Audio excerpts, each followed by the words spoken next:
Student, welcome to ATA 24/7 Bengali. যারা যারা ক্লাসে আছো একটু কনফার্ম করবে যে তোমরা আমাকে প্রপারলি শুনতে পাও কিনা।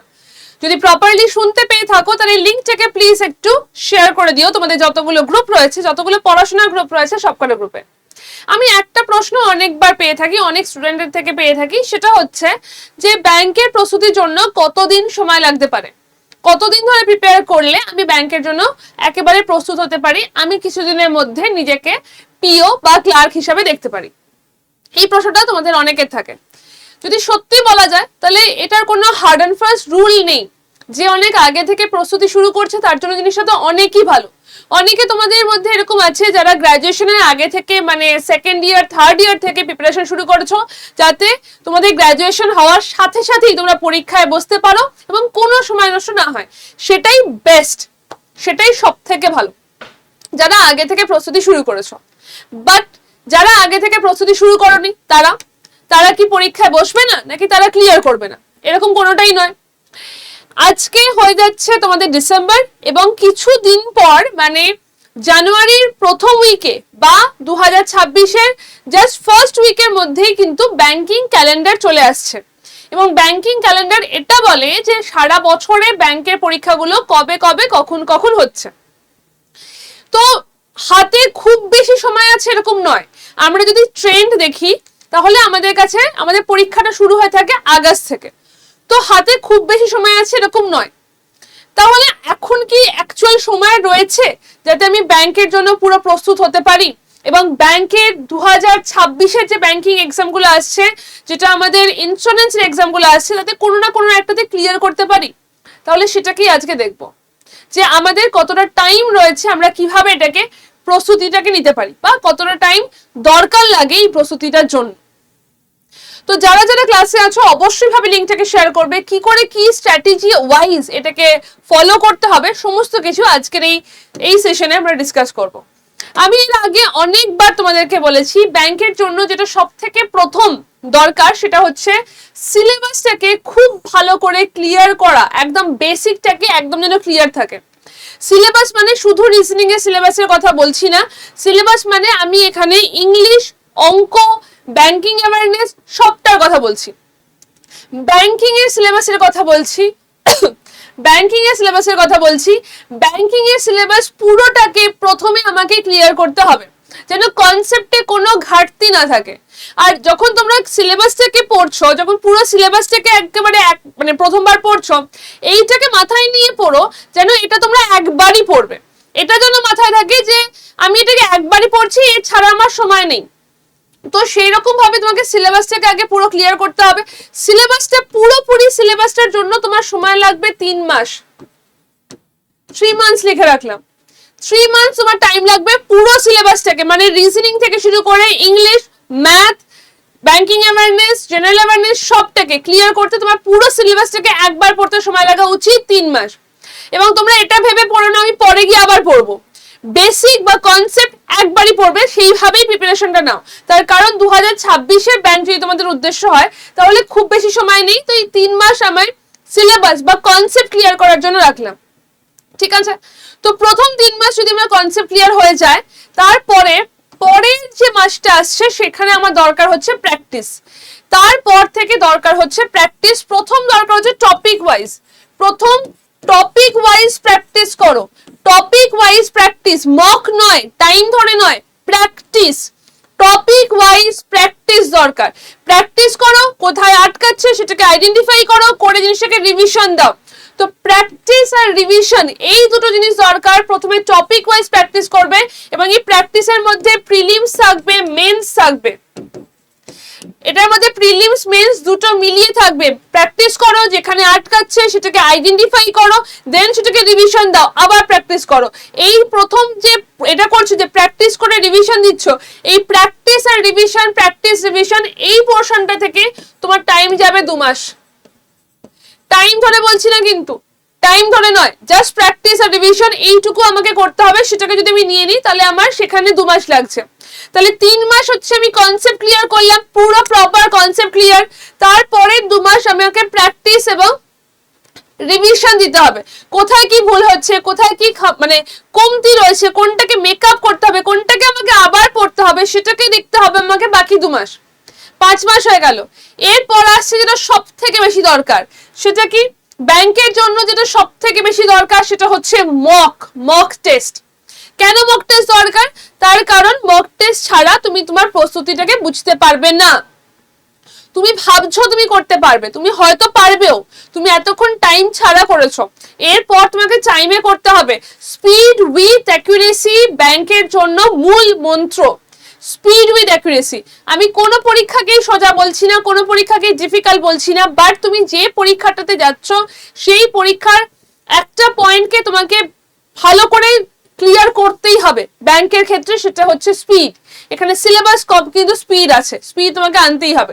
স্পিড আনার রাস্তা হচ্ছে মক টেস্ট, স্পিড আনার রাস্তা হচ্ছে মক টেস্ট। এই লাস্ট যদি বলা হয় লাস্ট 1 মাস শুধুমাত্র তুমি মক দিয়ে যাও, শুধুমাত্র মক দিয়ে যাওয়ার কিচ্ছু না। এবার এই যে মকটা দেবে সেটা আমি 1 মাস লিখছি না, এটা তোমার পরীক্ষার আগে পর্যন্ত থাকবে, এটা তোমার পরীক্ষার আগে পর্যন্ত থাকবে। প্রথম 5 মাস এটা ফিক্স, এটা চেঞ্জ হবে না। প্রথম 5 মাস ফিক্সড। তোমার মিনিমাম সময় লাগবে 6 মাস, কারণ মকের জন্য মিনিমাম 1 মাস লাগবে। মক তুমি যত বেশি দেবে তত তোমার স্পিড বাড়বে, তত তোমার চান্স বাড়বে। এটাকে ভালো করে দেখে রাখো, মক আর চান্স দুটোই না একই রকম ভাবে বাড়ে। মক যদি বেশি দাও স্পিড তোমার বাড়বে, স্পিড বাড়লে তোমার চান্স পাওয়াটাও অনেক বেশি হতে পারে, সেই প্রবাবিলিটিটা অনেক বেশি বাড়বে। তো যতদিন তোমার পরীক্ষার আগে পর্যন্ত সময় থাকছে ততদিন তোমাকে মক দিতে হবে। পারলে দিনে 2টো করে মক দেবে, ভুলটাকে আইডেন্টিফাই করবে, সেটাকে রেকটিফাই করবে। শুধুমাত্র মক দিয়ে ছেড়ে দিচ্ছি এটুকুনি নয়, মক দিয়ে আইডেন্টিফাই করে ভুলটাকে রেকটিফাই করা বা আবার পরে মক দেওয়া, এইটা আমাকে করতে হবে। এবং এই পুরোটার জন্য মিনিমাম আমার টাইম লাগবে 6 মাস, মিনিমাম বলছি, সব থেকে কম মিনিমাম টাইম লাগবে 6 মাস। এই কারণেই বলা হয় ব্যাংকিং এর যে প্রস্তুতিটা সেটা T20-র মতো। আমি 6 মাসের মধ্যে পুরো প্রস্তুতি নিয়ে একেবারে ফাইনাল এক্সামে বসতে পারি। তোমার কাছে যদি এক্সট্রা টাইম থাকে সেটা তো ওয়েল এন্ড গুড, সেটা তো খুবই ভালো, কিন্তু তোমার কাছে কিন্তু এইটার জন্য তুমি পুরো প্রস্তুতিটার জন্য কিন্তু করাতে পারছো, তো সেটাকে মাথায় রাখো। এই জন্যই আমাদের এইভাবে তোমাদেরকে প্রস্তুতিটা করাতে হবে। এবং এই পুরো প্রস্তুতিতে যদি তোমাদের মনে হয় সাহায্যের দরকার, তার জন্য ATA24/7 তো রয়েছে। ব্যাংকিং এক্সপিরিয়েন্সটা প্লিজ একটু ভালো করে মাথায় কান খুলে শুনে রাখো। ব্যাংকের ক্যালেন্ডার আসলো বলে, এবং আজকের দিনে দাঁড়িয়েও তোমার একটা ফর্ম ফিল আপ চলছে, সেটা হচ্ছে ওরিয়েন্টাল ইন্স্যুরেন্সের, যেটা এক্স্যাক্টলি তোমাদের IBPS PO সিলেবাসের মতো যাচ্ছে, PO সিলেবাসের ফরম্যাটে যাচ্ছে। তো সমস্ত তোমরা সারা বছর পরীক্ষা দিতে পারবে। ব্যাংকের স্টুডেন্ট যারা রয়েছে সারা বছর কিছু না কিছু ভ্যাকেন্সি আসছে, এবং হিউজ নাম্বারের টোটাল ভ্যাকেন্সি যদি আমরা ক্যালকুলেট করি সেটা কিন্তু 40 থেকে 50 হাজারের মতো ভ্যাকেন্সি যাচ্ছে। ব্যাংকিং ক্যালেন্ডার এসে গেলে তোমাদের ডেট পেয়ে যাবে, বাংলায় পরীক্ষা হচ্ছে, সেগুলোকে কাজে লাগাও। IBPS clerk, SBI clerk, IBPS RRB clerk, RRB PO, এই পরীক্ষাগুলো কিন্তু বাংলাতেও তোমরা দিতে পারবে। সেই ইউএসপিটাকে কাজে লাগাও, সেই অপরচুনিটিকে কাজে লাগাও, লাগিয়ে এইভাবে একটু প্র্যাকটিস করে দেখো। তারপরে যদি না হয় তাহলে তো বলতেই পারো ওয়াইটি তো আমি রয়েছি, আমি এখানেই রয়েছি, আমাকে এখানে এসে কমেন্ট করে যেতে পারো। এই পুরো প্রস্তুতিতে যদি মনে হয় যে একটু হেল্প হলে ভালো, তাহলে আমাদের ব্যাংক ফাউন্ডেশন ব্যাচটা রয়েছে। এইটা হচ্ছে আমাদের ব্যাংক ফাউন্ডেশন ব্যাচ। এটা শুরু হয়েছে 1 তারিখ থেকে, ওরিয়েন্টেশন ক্লাস হয়েছে, লাইভ ক্লাস শুরু হচ্ছে 3 তারিখ থেকে।